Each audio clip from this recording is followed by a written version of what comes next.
Live from the BDN Studios, it's Bang and Dang. That's awesome. If you don't like that, then You ain't black. Hey, back battles, American Civil War behind the battles with Union General by the name of Nathaniel Prentice Banks. Oh. You guys have heard this guy's name once or twice or 300 times probably throughout all our episodes. Can he live up to old PGT Beauregard? It won't be hard. Obviously, he was a general, but before that, he was a politician from Massachusetts. He was initially a member of the Democratic Party. He was a mill worker. And then he went to the Republican Party. He was a United States House of Representative and governor of Massachusetts in the 50s. Oh. And he was elected Speaker of the House at one point as well. And then after the war, he became some more politician stuff. Damn, that dude was third in line to be president. Look at him. Sure was. He was born January 30th, 1816 in Waltham, Massachusetts. He was first child of Nathaniel P. Banks Sr. and Rebecca Greenwood Banks. And from the very beginning, his life was shaped by the hum of machinery and the demands of factory work. His daddy earned a living at the textile mill run by the Boston Manufacturing Company. Eventually worked his way up to foreman. Oh, look at that. That's nice. Which gave the family some stability, but never much extra breathing room. Nope. Old Banks attended local schools until he was 14, and this is when the family's finances, it made it clear to everybody that, sorry, boys, your little education don't mean anything, because we need you bringing home some bacon, baby. Like a lot of kids in mill towns, he went straight into the textile industry, starting at the bottom as a bobbin boy. His job was simple but relentless. Swap out bobbins full of thread for empty ones. Oh, the little bobbins, right. Right. Over and over and over and over again. Keeping the machines moving. That's factory work. He worked in mills in both Waltham and Lowell. And that early job followed him for life in the form of a nickname. You'll never believe it. People call him Bobbin Boy Banks. For a time, he was apprenticed as a mechanic, working alongside Elias Howe. He was a cousin who would later secure the first patent for his sewing machine. Look at that. Using a lock stitch design. That's cool. It was one of those small intersections with history that didn't even seem important at the time, but it would look remarkable in hindsight.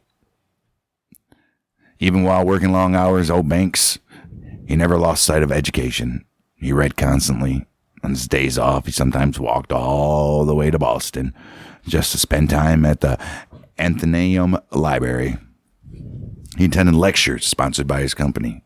He listened to some of the most famous voices of the era, Daniel Webster, and other prominent orators. Just one guy, huh? Those lectures lit a spark in old Banksy boy. He helped form a debate club with fellow mill workers so they could sharpen their speaking skills. See, back then there was nothing much to do, and let's do a debate club. There's all kinds of clubs. And he even took up acting to improve his presence and delivery. Good for him. Right. His growing confidence pulled him into the local temperance movement, where speaking at events brought him public attention for the first time. It didn't take long for the old Democratic Party leaders to notice him. They invited him to speak at the campaign events during the 1840 elections.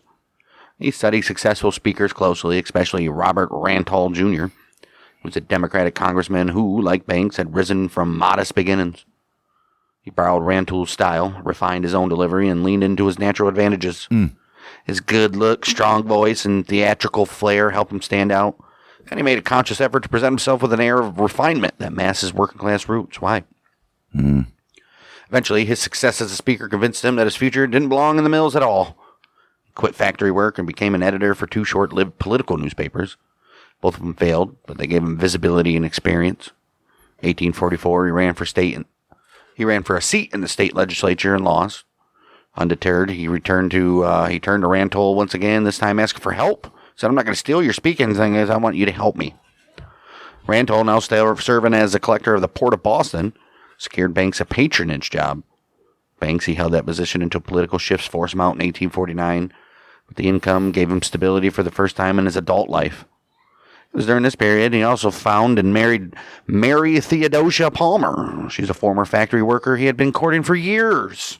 She was working? Nice. Wow. Wow.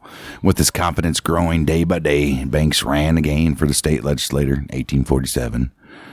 Once more, came up short. But by then, the pattern was clear. Every setback was sharpening his skills, expanding his network, and pushing him closer to a much larger stage. By 1848, Nathaniel Banks finally broke through. That very year, he won election to the Massachusetts state legislature. And the way he did it said a lot about how quickly he was learning the game. In Waltham, the Boston Manufacturing Company still held enormous political power. There was no secret ballot, which meant company leadership could effectively stand over workers and say, hey, you're voting for this guy. Banks figured out how to organize voters the company could not easily control. And that ground level organizing made the difference, boys. At first, Banks, he took a fairly moderate position on the expansion of slavery. He was cautious, watching the political winds instead of the charging headlong into moral crusades.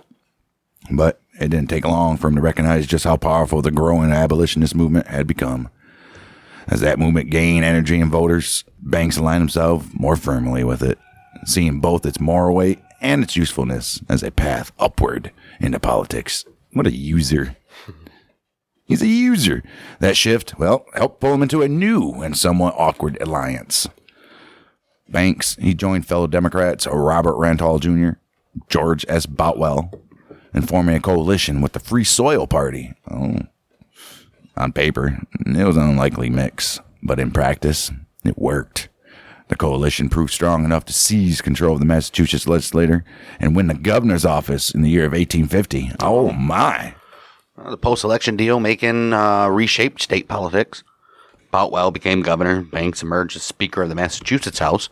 It was a major leap for a former bobbin boy, one that put him squarely in the public eye as well. As Speaker, he showed a real talent for managing debate, enforcing procedure, and actually getting business done. That competence mattered and people noticed. Not everyone in the coalition was someone Banks personally liked, though. He had little affection for Charles Sumner, whose radical abolitionist views and personality grated on him. Still, Banks stuck to the coalition agreement and supported the deal that sent Sumner to the United States Senate, even if conservative Democrats pushed back hard against it. Just another example of Banks putting political calculation ahead of personnel. Yeah. Stuff. Right. His speakership elevated him significantly. The position gave him statewide visibility, reinforced his reputation as an effective operator. He's a smooth operator, right? And made him look like a serious leader rather than a former factory worker who could talk well. His work promoting the Massachusetts Board of Education added to that stature, tying his name to reform, competence, and progress. Yeah. By the early 50s, Nathaniel Banks was no longer an up-and-coming politician. No. He was a central figure in Massachusetts politics, and his climb was far from over. 1852. He had his sights set on Washington. There was a guy. He went after the Democratic nomination for a seat in the United States Congress, baby. Well, he did that at first, and he got it. But that support didn't last. When the party conservatives demanded that he publicly back away from his abolitionist positions, Banks, he said, I can't do it. That was enough for the old Democratic leaders to pull their backing. Under normal circumstances, they would have just ended the story. But in Banks's case, well, Banks scraped out a narrow victory anyway, riding free soil support straight into Congress. Look at that. Following year, 1853, he presided over the Massachusetts Constitutional Convention. It was a high-profile role and another sign of how far he had climbed. The convention proposed a sweeping package of reforms, including an entirely new state constitution, boys. Damn. Voters said, I don't think so. They rejected it all. The defeat was driven largely by Whigs and conservative anti-abolitionist Democrats, and had consequences far beyond the ballot. The loss effectively shattered the Democratic Free Soil Coalition that had carried Banks and his allies to power. I mean, come on now. You had to know. Well, once in Congress, Banks landed on the Committee of Military Affairs, an assignment that would later seem more important than anyone realized at the time. Oh. Politically, though, he immediately made waves.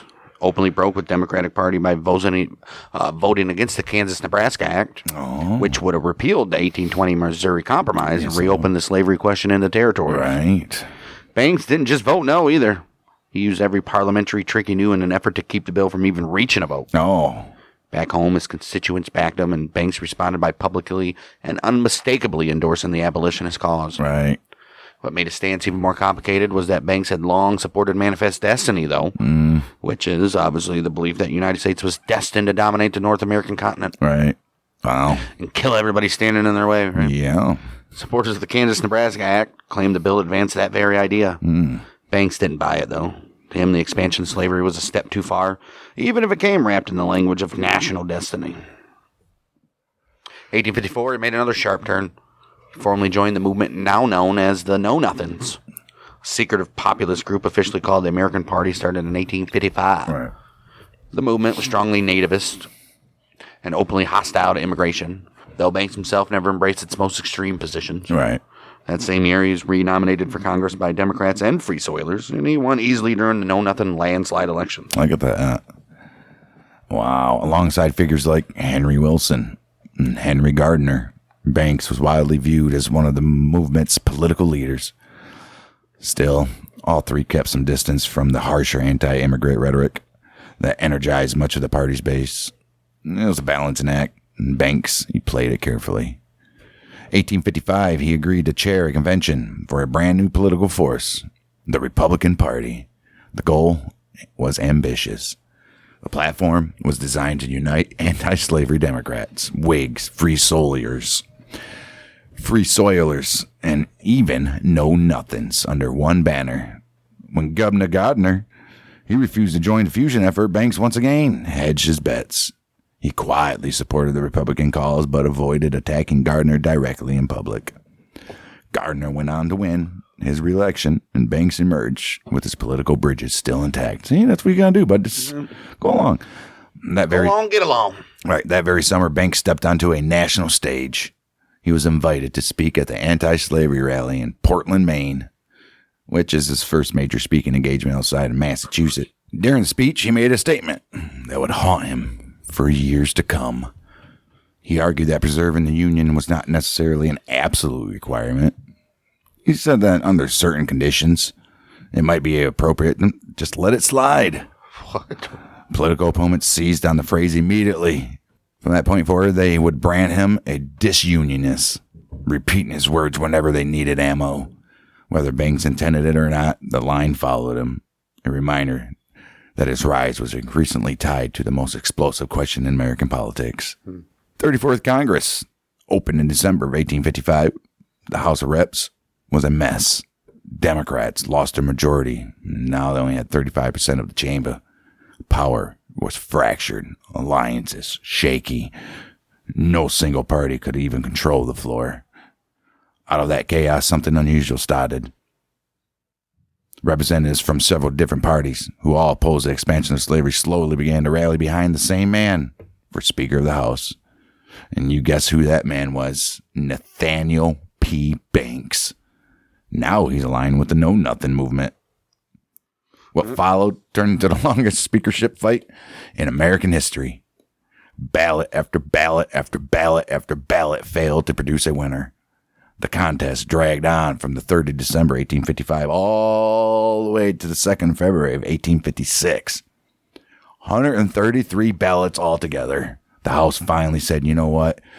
Let's just do it. Broke the deadlock. Banks elected Speaker. 103 votes out of 214 cast.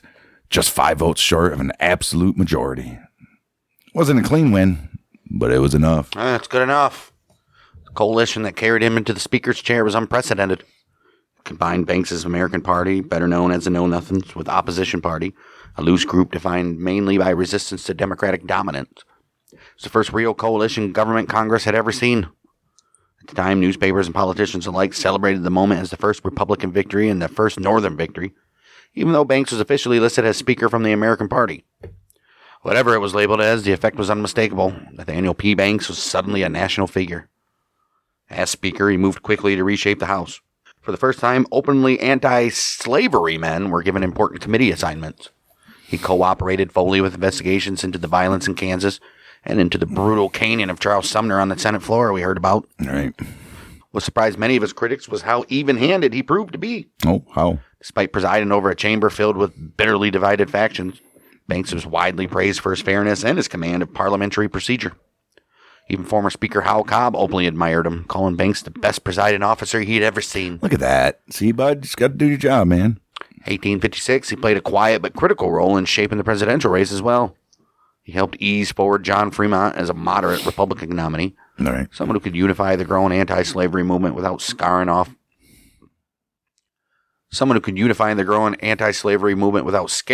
cautious voters. All right. Because of his success. What?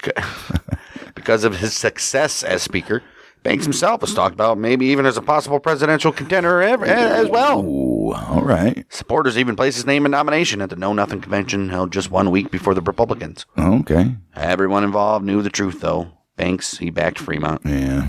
When the moment came, Banks refused the Know Nothing nomination, which instead went to former President Phil Moore. Right. Idiot. Banks went to the campaign trail on Fremont's behalf, speaking hard for the Republican cause. Fremont ultimately lost the election to, James Buchanan. But Banks himself had no trouble holding on to his congressional seat. Even so, the political winds shifted again. Democrats regained control of the House. And when the 35th Congress said, you know what, we're here to work, baby, in December of 1857, Banks wasn't even renominated for Speaker. Why would he be? His time wielding the gavel, done. But his rise was far from finished. The national spotlight he earned during those days followed him into an entirely different kind of battlefield. Because in 1857, Banks made another leap, this time running for governor of old Massachusetts against Henry Gardner, his old boy.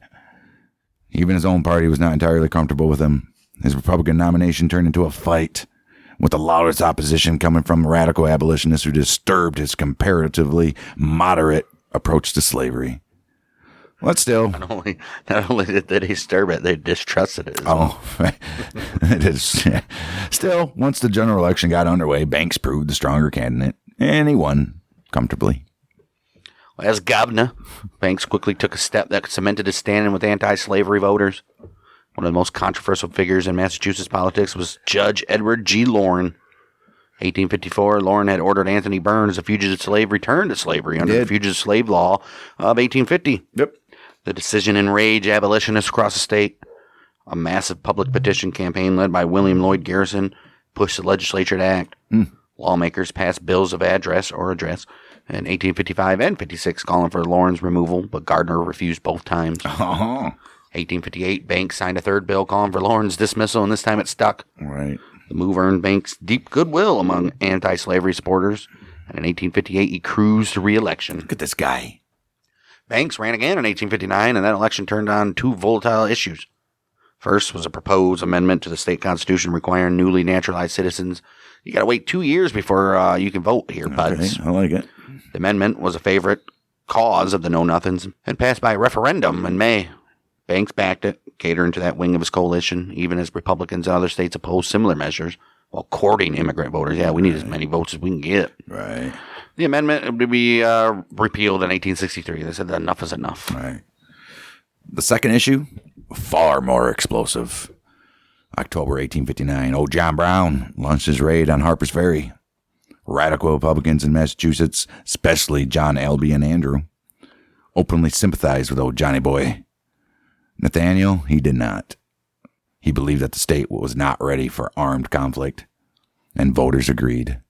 Faced with a choice between radical confrontation and moderation, Massachusetts said, you know what, we like our boy Banks. After the election, Banks inflamed those same radicals by vetoing a series of bills that would have removed restrictions limiting state militia service to whites. The abolitionists blocking the legislature, furious, but they could not muster enough votes to override his vetoes, either that year or in the following session either. Couldn't do it. Banks then set his sights even higher. 1860, he made a serious run for the Republican presidential nomination. Once again, his biggest obstacle, hostility from the radical wing of his own party. When it became clear he could not secure a majority of the Massachusetts delegation, Banks skipped the national convention altogether. He said, fuck that shit. Wasting my time. Even so, he still received first ballot votes for vice president. He also tried to line up a moderate successor for himself in the governor's office. He backed Henry Dawes, but the party chose Andrew instead. Andrew went on to win the general election. But, Banksy Boy's farewell address as governor came with Civil War looming. Rather than stirring the crowd, he urged moderation and appealed for preservation of the Union. It was a warning tone, not a rallying cry. That summer, Banks took a sharp turn away from elected office. He accepted a position as the resident director of the Illinois Central Railroad. Didn't these guys do anything else? Right. I know. Well, that's all there was back then. Yes. That's the same company that he had once employed his mentor, Robert Rantoul Jr. After leaving office, Banks moved to Chicago, where he focused on promoting and selling the railroad's vast land holdings. Even there, far from Massachusetts, he kept speaking out against the breakup of the Union. The war he had tried to avoid was closing in fast. And before long, Banksy would be drawn into it in a way he never originally even intended. Right. He said, I have no military experience. Why don't you make me a general? Right. They're like, okay. Well, as we all know, at this time in American history, the country was sliding towards a civil war. Banks, he found himself back in the spotlight, political-wise. Abe Lincoln briefly considered him for a cabinet position. That didn't last long. Massachusetts Governor John Albion Andrew actively warned Lincoln against it, dismissing Banks as unfit for any office at all. He's like, yeah, you better second guess that, buddy. This guy is not good. Lincoln also took note of Banks' recent acceptance of a railroad position, which made him a less attractive cabinet choice. But Lincoln still saw value in him, because on 16th of May, 1861, Banks, he's appointed one of the first major generals of the United States Volunteers. Good for that guy, right? Mm. The reaction from the professional officer corps, not friendly. As you would assume. Career soldiers in the regular army, irritated, angry at some point. And seeing a politician with no battlefield experience suddenly wearing a general's star. What? But Lincoln, he was not choosing Banks for tactical brilliance. Banks brought something else entirely. As a nationally known Republican figure, he could draw recruits. He can raise money. And that's the most important part, is to raise the money and help sell the war to the public. In the political war that had to be fought alongside the military one, Banks was useful, even if he had never commanded troops in combat whatsoever.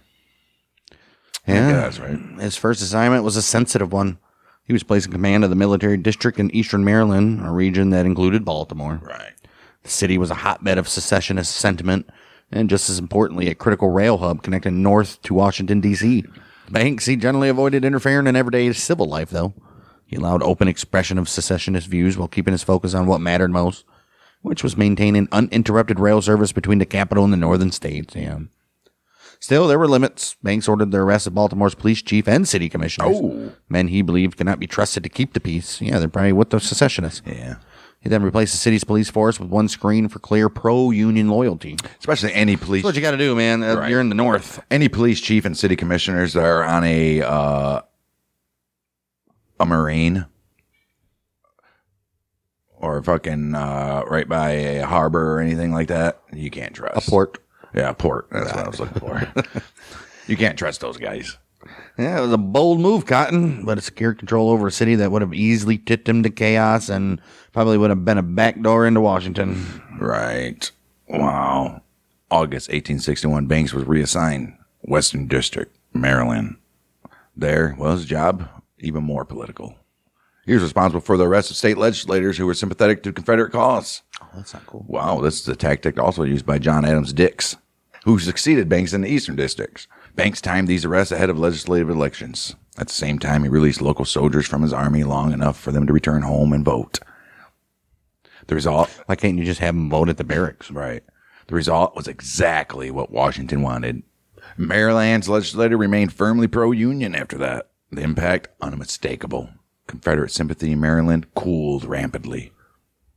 The arrests, the controlled elections, the quiet but firm military presence sent a clear message. We're not fucking around, boys. Maryland might be a slave state, but it was not leaving the Union. Through a combination of political instinct, military authority, Banks helped got caught lacking. Right. Helped lock that loyalty in place for the duration of the war. Good for you, Banksy. Right. The spring of 1862, old Banks found himself pulled into the kind of fighting that would define his military reputation. Every time he tries to get out, Just keep bringing them back in. For better or worse, his division technically belonged to fucking George McClellan. Oh, geez, he don't belong having anything. Right, even though Banks was operating independently in the Shenandoah. March 14th, 1862, Lincoln, he stepped in and reorganized things, though. He issued an executive order grouping all of McClellan's troops into formal corps. Hey. With that, Banks, he was elevated to a corps commander. There you go, bud. Under this new structure, Banks retained command of his old division, now led day-to-day by Brigadier General Alpheus Williams. What's a First time we heard that one. decent name. He was also given another division under Brigadier General James Shields, expanding his responsibility and stretching his command across the valley. Fuck yeah. A few days later, Confederate forces under Thomas Jackson, better known as Stonewall, they were checked at the First Battle of Kernstown on March 23rd. Jackson had been turned back, but instead of pressing towards Richmond, Banks received new orders. His job, he said, you go chase Stonewall up the valley. You go chase old Stonewall up the valley and keep him from reinforcing the Confederate capital, please. No, because Stonewall owns the valley. Right. Wow, the pursuit, brutal. Banks pushed south along a very long and fragile supply line. He dragged men and wagons through rough terrain with little margin of error. By the time his troops reached the southern end of the valley, the situation changed yet again. Lincoln, he said, nope, you got to come back, boys. You got to go north of Strasburg at the upper end of the valley. He was fearing that Jackson might double back and strike elsewhere. So guess Lincoln what? don't even know what to do. And well, guess what? But Lincoln was right because Jackson did just that, moving with speed that came as trademark. Jackson slipped down the neighboring Laurier Valley, slammed into bluecoats at the Battle of Front Royal on May 23rd. The blow caught Banks off guard and forced him into a hurried retreat. And he said, we got to go to Winchester, boys. 2 days later, 25th of May, Jackson struck again at Winchester. Banks' defensive arrangements poor. His forces scattered, badly poisoned. Wait a minute. Right. And badly positioned. When the attack came, the Union line collapsed. The retreat quickly turned chaotic. Banks' troops fleeing north, crossing the Potomac, spilling back into Maryland in disarray. Washington scrambled to contain the damage. A plan was put together to trap Jackson in a pincer movement, using forces under John C. Fremont, Irvin McDowell. The coordination failed. Jackson slipped through the gaps, escaped the trap, ultimately succeeded in reinforcing Richmond. This is exactly what Banks had been sent to prevent. Well, that's what happened when you send a governor to do fucking major general shit. Right. You know? Obviously, fallout was immediate. Banks, criticism. Criticized. Banks, he took some heavy criticism for mishandling his troops and for conducting poor reconnaissance throughout the campaign. Yeah, you can't do that. Many in the army saw the Valley debacle as a clear example of political general being outmaneuvered by a battlefield professional. Banks's political allies pushed back hard, arguing that unclear orders and mismanagement from the War Department were to blame. The finger pointing did little to change the outcome, though. The Shenandoah Valley campaign of 1862 had ended as sharp embarrassment for Banks, and it would shadow him for the rest of his military career. Damn right. You remember what happened in the Shenandoah Valley? Shut the fuck up. Right. By July 1862, Banks, he was folded into yet another reorganization. Major General John Pope, he was placed in command of the newly created Army of Virginia, which was a force built out of 3 existing commands of Banks's Corps, McDowell's troops, and those of Franz Sigel. Franz. But by early August, this army was operating in Culpeper County, Virginia, probing toward Confederate positions. Yeah, all right. Pope issued Banks a set of orders that were anything but clear. All right. Banks was told to move south of Culpeper, determine enemy strength, occupy a fortified defensive position, and engage the enemy. Well, that seems clear to me. Right. Exactly how aggressive that engagement was supposed to be was left open to interpretation. Okay, so is that hard to decide, Banks? That's what determine enemy strength means. Right. Holy shit. This time, Banks, he did not behave like the cautious commander burned by Stonewall in the Shenandoah. No. He advanced to meet what turned out to be a larger Confederate force than he thought. The one time. Right. The Confederates held strong ground, especially around Cedar Mountain. This is where the terrain favored defense. 9th of August, 1862, the Battle of Cedar Mountain opened with an artillery duel. Banks made his decision. He ordered a flanking attack against the old rebels on the right side. It was a bold move.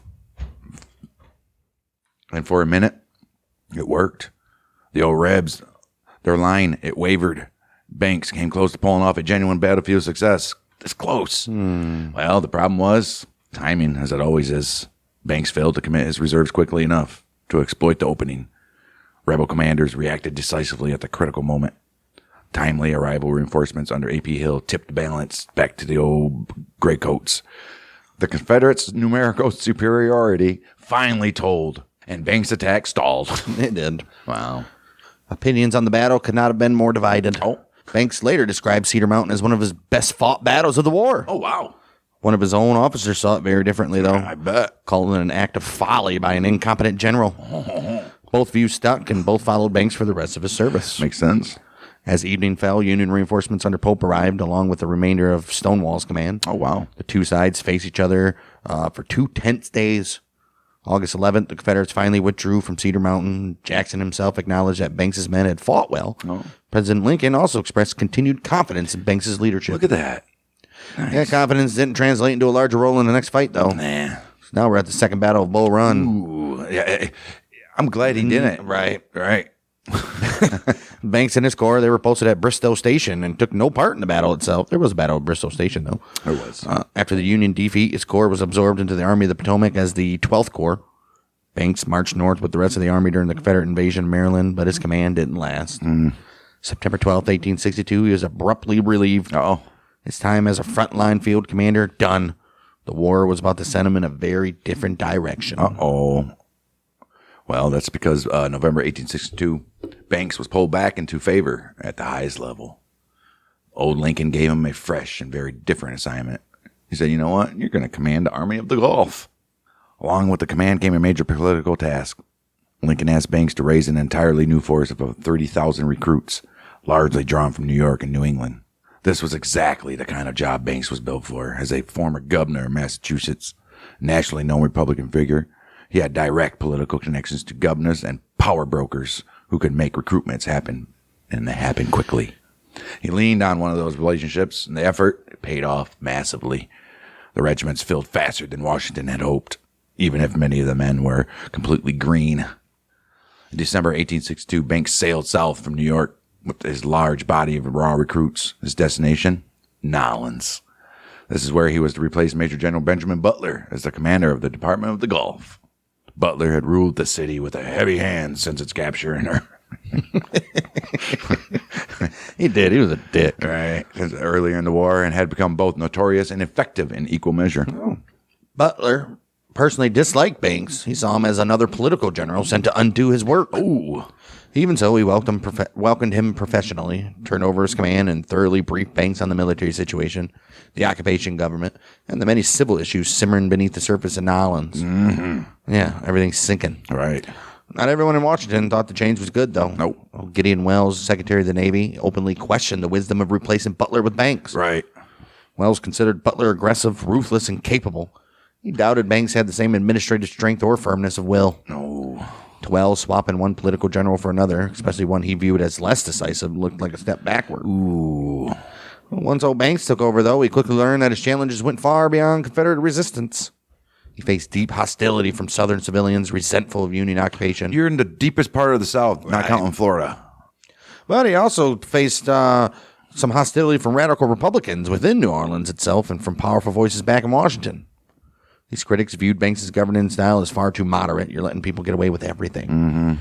Where they wanted punishment, confiscation, and sweeping social transformation, Banks favored stability, order, and gradual change. I mean, he's kind of got a point. You can't just go in there. They already hate you. Right. It's insane, man. Wow. Caught between a resentful Southern population, an impatient radical wing of his own party, and the immense logistical challenge of commanding a new army in unfamiliar territory, Banks, he stepped into one of the most politically charged commands of the entire war. His performance in the Gulf would test not just his military ability, but the political instincts that had carried him from the factory floor to the halls of power. Once he settled into command in the Gulf, his orders from Washington were clear, even if carrying them out was anything but simple. He was expected to push north along the Mississippi, link up with Grant, tighten Union control over the river. At that time, the Confederacy still held a crucial stretch of the Mississippi between Vicksburg and Port Hudson. That wouldn't last long. Grant was already moving against Vicksburg. Banks's role, simple. Just seize Port Hudson and then join Grant for the final squeeze. Banks, he didn't rush. Reports said the Confederate garrison at Port Hudson was strong. His army was filled with fresh recruits who poorly trained and badly equipped. On top of that, he was buried under the administrative nightmare of governing occupied Louisiana. Oh, geez. Running a major southern city, keeping trade flowing, managing enslaved people fleeing plantations, dealing with political infighting, dealing with the citizens that didn't want you there, dealing with all kinds of shit. It just took a lot of energy out the boy. He made some moves, though. Why didn't they just keep Butler there then to do the troops? Right. He did make some moves. Union forces were sent to reoccupy Baton Rouge, restoring federal control there. He also authorized a small expedition to Texas that briefly seized Galveston. That success, well, it didn't last long. Because on January 1st, 1863, everybody's hung over from the night before. Woo-hoo-hoo, baby, ball dropped. Oh, rebels struck back in the Battle of Galveston and drove the old Bluecoats back home. They said, get the hell out of Texas.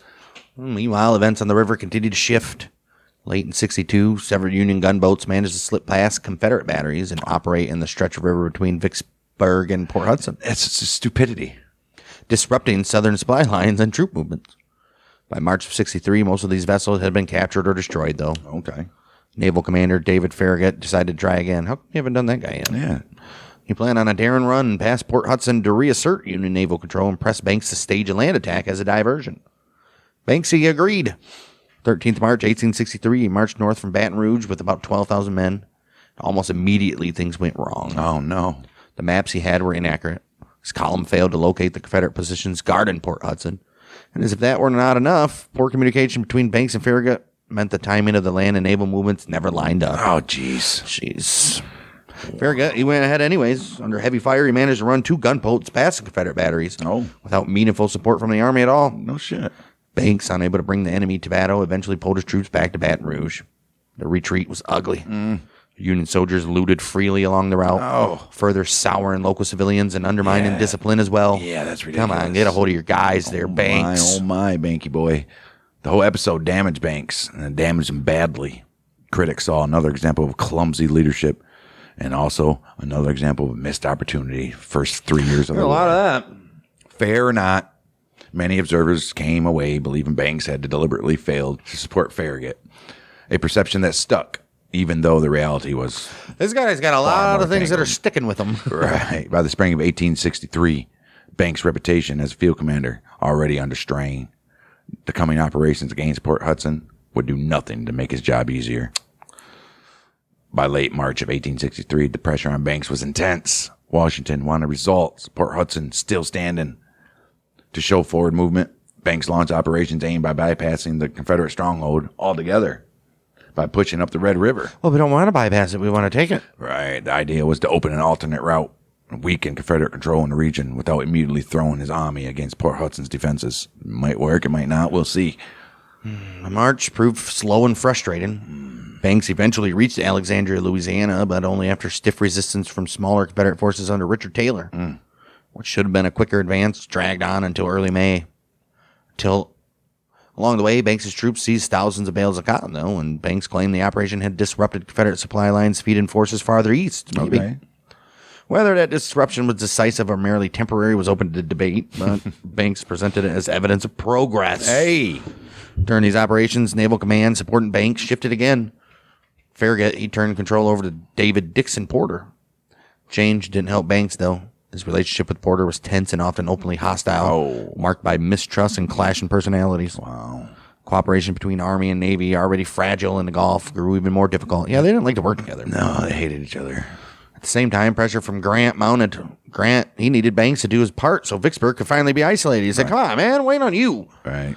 May of 1863, Banks at last committed Foley and laid siege to Port Hudson. Got to do it. Wow. What followed closely mirrored Grant's experience at Vicksburg. Banks attempted to carry the Confederate works by direct assault, and it went bad. The first attack, launched on 27th of May, failed miserably. Reconnaissance had been inadequate. Banks did not ensure that attacks along the line were properly coordinated. Union units went into piecemeal against entrenched defenders and were cut down. Ooh. After the bloody repulse, Banks settled back into his siege. On the 14th of June, he tried again. The second assault wasn't even better and ended just as violently. Each failed attack cost the Union more than 1,800 casualties. The losses were staggering. Morale suffered. In the end, it was not Banks' assaults that decided the outcome. No. It was the old rebel garrison commanded by Franklin Gardner.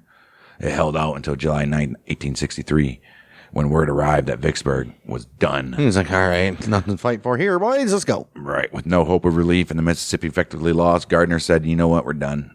The surrender of Port Hudson gave the Union complete control of the Mississippi. Basically, the victory of the war. Right. The siege carried another distinction, though. It marked the first time African-American soldiers were used in a major Civil War battle. United States colored troops had only been authorized earlier in 1863, and their recruitment and training were still underway. But at Port Hudson, they fought, suffered heavy losses, and proved under fire that they would play a permanent role in the Union war effort. These boys are tough. Right. By the fall of 1863, attention shifted yet again. Lincoln and General-in-Chief Halleck, they informed Banks that new plans were taking shape. He's now to conduct operations along the Texas coast. One goal was diplomatic and strategic. We need to prevent French forces in Mexico from aiding the Confederacy or occupying Texas. Right. The other was logistical, which was to cut off Confederate supplies moving east from Texas. Banks first tried to address the supply problem by striking at the coast. The result was a sharp defeat. September 8th, 1863, Union forces were badly beat down at the Second Battle of Sabine Pass. Ooh. Another embarrassment that further tarnished Banks' military reputation. Dang, Banks. Fine. A later expedition proved more successful, though. Okay. In November, Union troops captured Brownsville, securing the area near the mouth of the Rio Grande and the Texas Barrier Island. Oh. By this point, Banks' Civil War record was a mix of undeniable strategic results and repeated tactical failures. Yeah. He did help deliver control of the Mississippi, yet his campaigns were marked by poor coordination, heavy losses, and strained relationships. The war was still not finished with him, but his role was already shifting away from the battlefield command and right back toward the political and administrative skills that had defined his rise long before the shooting started, where he should have never left. Right. Jeez, oh, Pete, put these guys where their strengths are. Right. Aces in their places. You ever heard of that? Right. Operations along Texas coast continued. General-in-Chief Halleck pushed Banks toward yet another major undertaking, the Red River Campaign. Red River. The idea was an overland thrust up the Red River into northern Louisiana, potentially Texas. Ooh, rivalry. This is an area rich in supplies and cotton, but also heavily defended. Neither Banks nor Grant thought much of the plan. Both men believed the campaign was a strategic distraction. They argued that an eastward move against Mobile would do far more damage to the old Rebs. Politics won over strategy. I bet it did. Halleck overruled the objections and personally drafted the plan for the Red River operations. Grant's like, I cannot wait till I run this shit, bro. Right. The campaign ran from March through May of 1864 and unraveled almost immediately. April 8th, Banks' army ran headlong into Confederate forces under Richard Taylor at the Battle of Mansfield. This is Mansfield.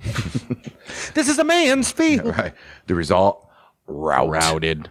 Union troops fell back in confusion, retreating roughly 20 miles before even stopping. We're getting the hell out of here. They finally stopped at Pleasant Hill the next day. April 9th, the Battle of Pleasant Hill. Banks' forces they won a tactical victory. Well, even so, Banks ordered another retreat, pulling his army back to Alexandria. There, his troops linked up with part of David Dixon Porter's Federal Inland Fleet. Porter's gunboats had been committed to the campaign to support the army, and just as importantly, to seize cotton, which had become a lucrative prize of war. Banks was accused afterward of allowing hordes of private cotton speculators to trail along behind the expedition. Reality, a small number did. And most of the cotton taken during the campaign ended up in the hands of the Army or the Navy anyway. But still, Banks made little effort to shut down unauthorized agents working the region, and the accusations. Hey, trying to get those backdoor deals. And once again, those accusations stuck.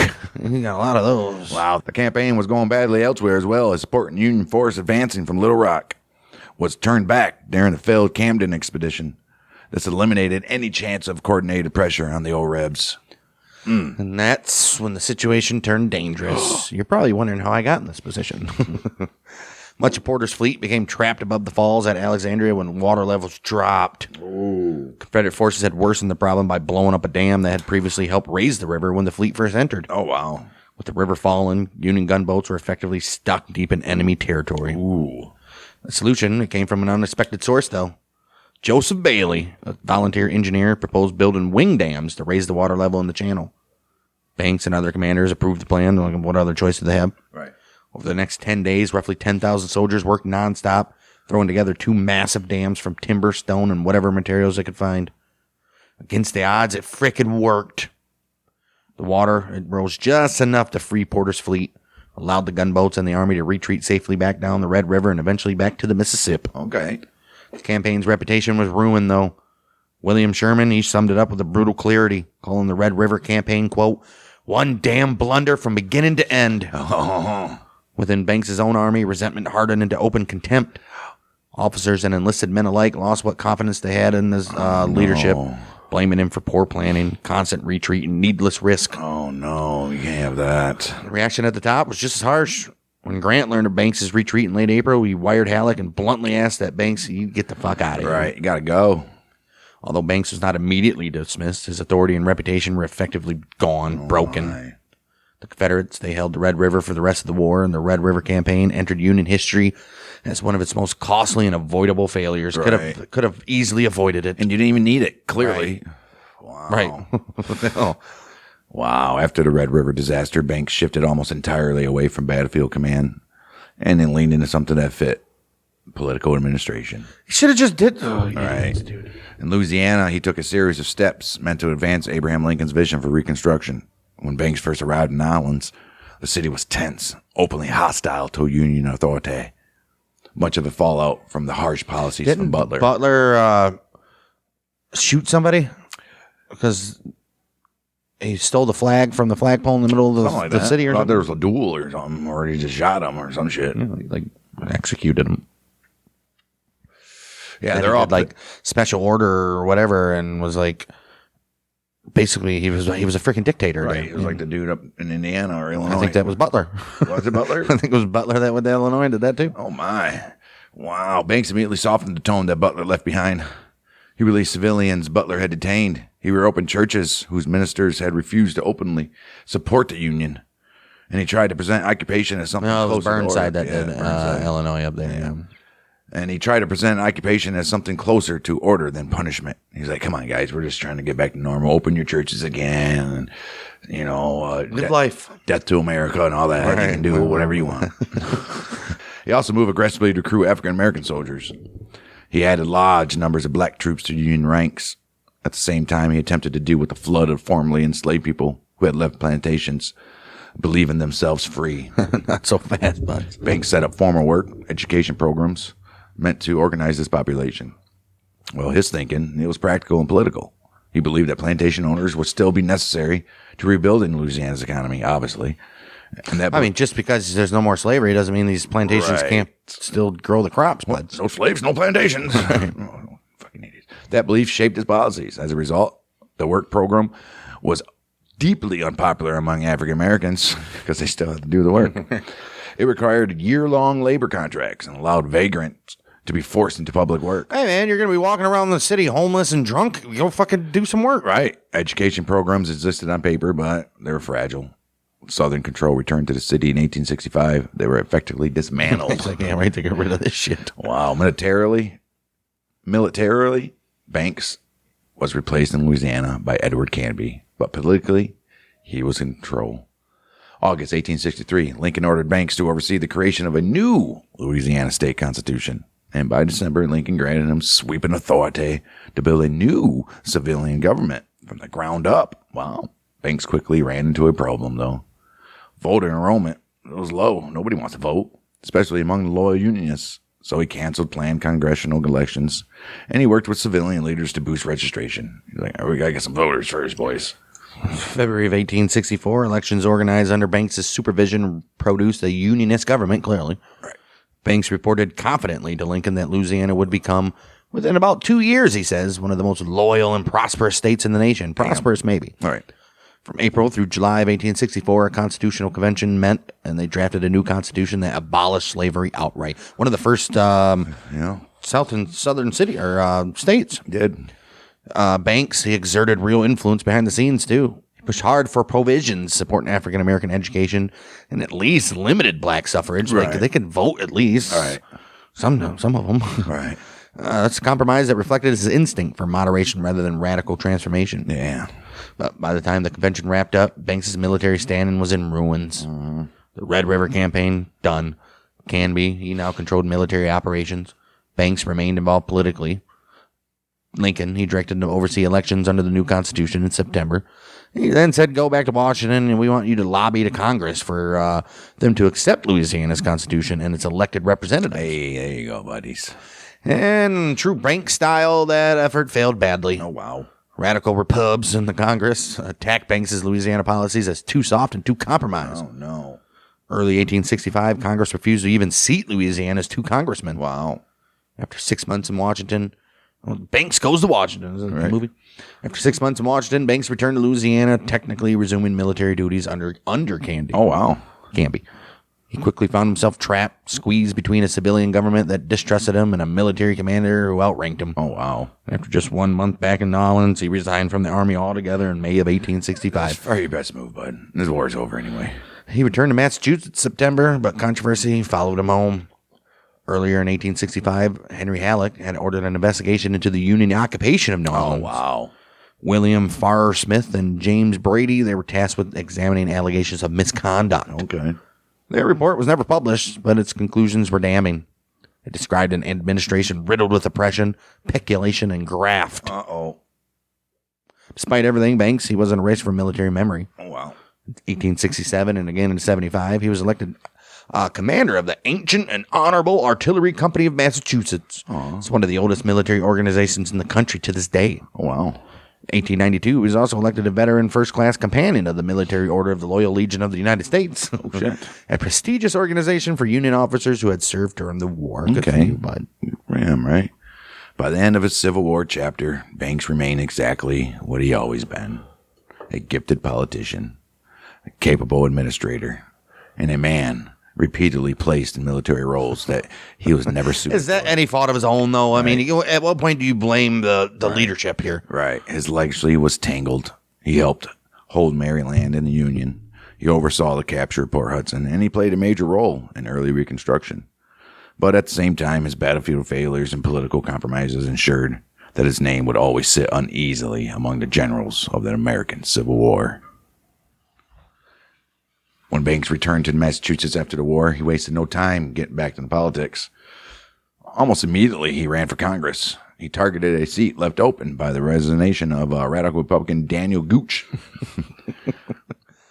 The timing was very awkward. The Massachusetts Republican Party was firmly controlled by radicals who deeply distrusted Banks and his moderate instincts. They opposed his candidacy outright and said no. But it didn't matter. Banks still knew how to win, and he knew how to win right. At the state convention, he prevailed easily. He followed what was a comfortable victory in the general election. Good for you, Banks. See? Part of that success came from the calculated move. Banks openly proclaimed his support for black suffrage. This was a stance designed to undercut radical resistance. You want blacks to vote, dude? What? Right, and it also reassured voters who might otherwise view him as too cautious on Reconstruction. And guess what, boys? It worked. By God, it worked. Banks. He served in Congress from 1865 to 73, and during that stretch, he held a powerful position.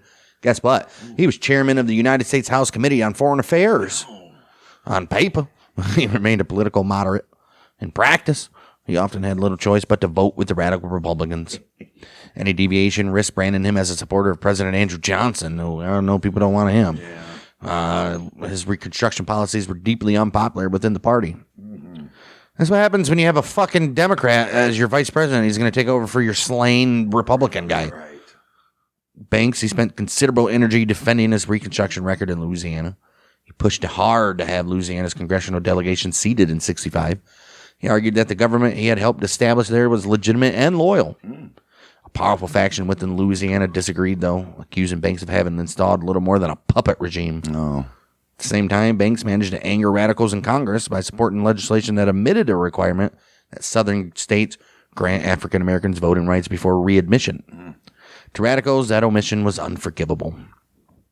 You guys want these guys to vote and they're not even readmission to the state or the country? Right. Despite chairing one of the most important committees in the House, Banks found himself sidelined by the old White House. Ulysses S. Grant distrusted him. He's president now. He worked around him whenever possible, bypassing Banks on major foreign policy initiatives. It was a quiet but unmistakable snub.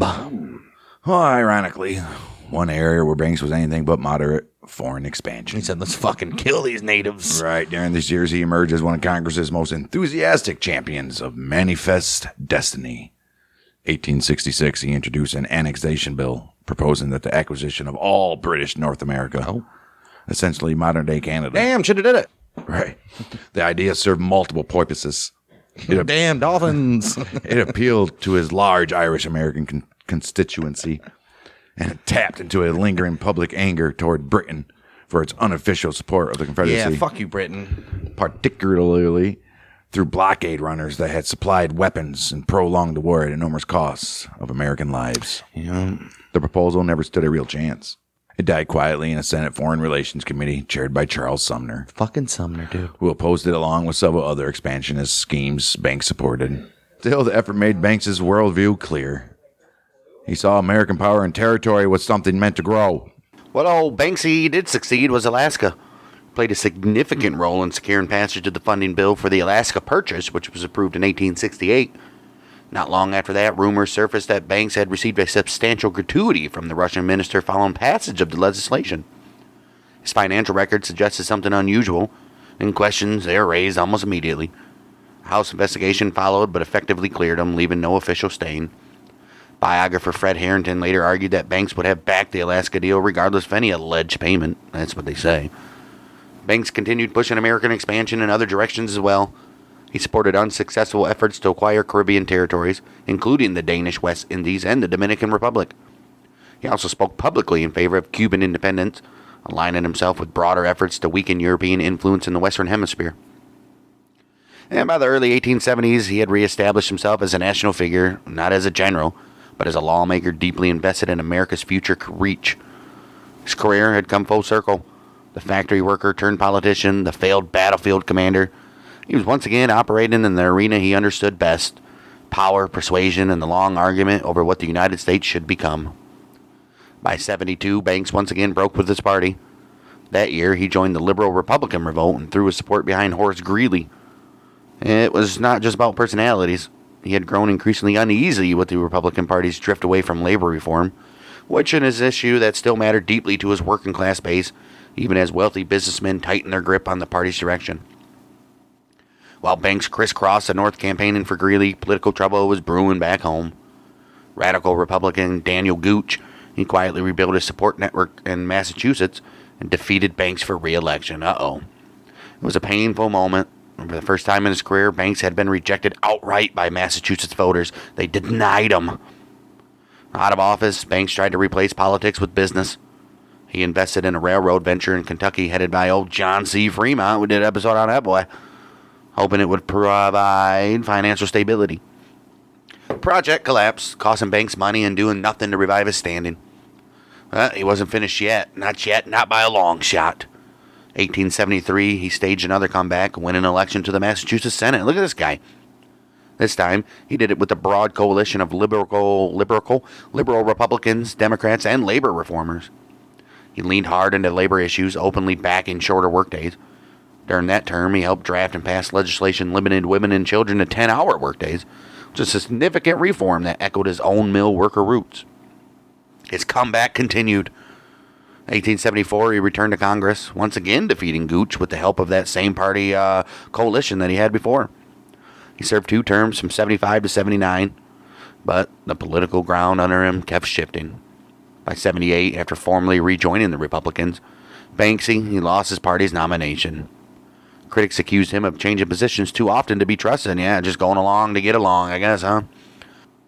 They charged that stuck in a party increasingly impatient with ideological flexibility. After that defeat, President Rutherford B. Hayes, he rewarded Banks with a patronage appointment as United States Marshal for Massachusetts. Banks, he held that post from 79 to 88, but it proved an unhappy fit. He exercised poor oversight over his deputies and became tangled in lawsuits over unpaid fees and administrative mismanagement. It's another blow to his reputation that's already had many, many blows. In 1888, Banks managed one final return to Congress. Jesus, guy just don't quit, does he? So relax, go home, bud. By then, however, he was no longer the force he had been. His mental health was failing. He wielded little influence. After a single term, he wasn't renominated and retired quietly to Waltham. Then, Banks's health continued to decline. Shortly before his death, he was briefly committed to McLean Hospital. But September 1st, 1894, Nathaniel Prentice Banks dies in Waltham. His death made headlines across the country. It's a final reminder of how prominent he had once been. He was then buried in Grove Hill Cemetery. Banks's life traced a strange and very American arc. As a factory worker who became a governor, a Speaker of the House, a general in the Civil War, a Reconstruction administrator, and a restless political survivor who never quite found a permanent home in any faction. He rose by instinct, persuasion, and ambition, and fell just as often by miscalculated and shifting tides. In the end, his legacy wasn't clean or simple, but obviously impossible to ignore. His name didn't fade quietly after his death either. In the years that followed, it was attached to places meant to last. By the late 1890s, Fort Banks was built along the Massachusetts coast, and obviously named in his honor. In Waltham, where his life had begun and ended, a statue of Banks was erected in Central Square, placing him permanently in the civil landscape of a town that shaped him. Further west, Banks Court took his name, reflecting his later ties to Chicago during his railroad years. And guess what? His reach extended even further. 1871, the incorporated village of Banks was named after him, a small but telling sign of how widely known he was still during his lifetime. Back in Waltham, the Gale Banks house, the home where he lived from 1855 until his death, it's still there. It was later listed on the National Register of Historic Places, preserving the physical space where much of his political and personal life unfolded. Taken together, those names and landmarks say a lot. Banks never fit neatly into any single box. He was a mill worker turned orator, a politician who reached the highest offices of his era, a general whose ambitions often exceeded his abilities, and a Reconstruction administrator trying to balance ideals with control. The places that bear his name, they don't tell a simple story of triumph or failure. They mark a life that kept intersecting with American history at its most volatile moments, left behind a legacy that, much like the man himself, is complicated, uneven, and still standing. Nathaniel Prentice Banks ended up being one of those figures of the Civil War era produced again and again. This man constantly poed between politics and war, between ambition and ability, between ideals and practicality. He rose farther than anyone ever expected a bobbin boy from Waltham to rise, not because he was the best soldier in the room, but because he understood power, people, and momentum better than most of his contemporaries. When the moment called for speeches, coalitions, and administration, he was effective. When it demanded instinctive battlefield command, he often faltered. Yet, the country kept calling on him anyway, because the war and its aftermath were never just about tactics. They were about control, loyalty, reconstruction, and persuasion. Banks embodied that uneasy overlap. His career never resolves cleanly, and that's the point. He was never a hero or a villain. Wasn't a success or a failure. He was a reflection of a nation trying to reinvent itself in real time, making compromises, mistakes, plenty of those, and half measures while history moved faster than anyone could fully control. And that's the story of Nathaniel Prentice Banks, a political general, which a lot of these things that he was tasked to do probably shouldn't have been tasked to do in the first place, but that's the way political generalness and political stuff worked during the Civil War, and still as we speak, as we're speaking here as we speak. So, I mean, wasn't a terrible guy, at least, from what we understand here. So, kudos to old Nathaniel Prentice Banks. With that, we'll turn it over next week to most likely another Confederate general, or maybe we'll cover Pickett's charge or something along those lines. Either or, we'll be back. We'll be back, and all you got to do is subscribe, like, comment, share with your friends, and leave a review if you're listening on podcasts, apps, and we'll see you next week for more battles of the American Civil War behind the battles where the month of Michigan is. Bye night.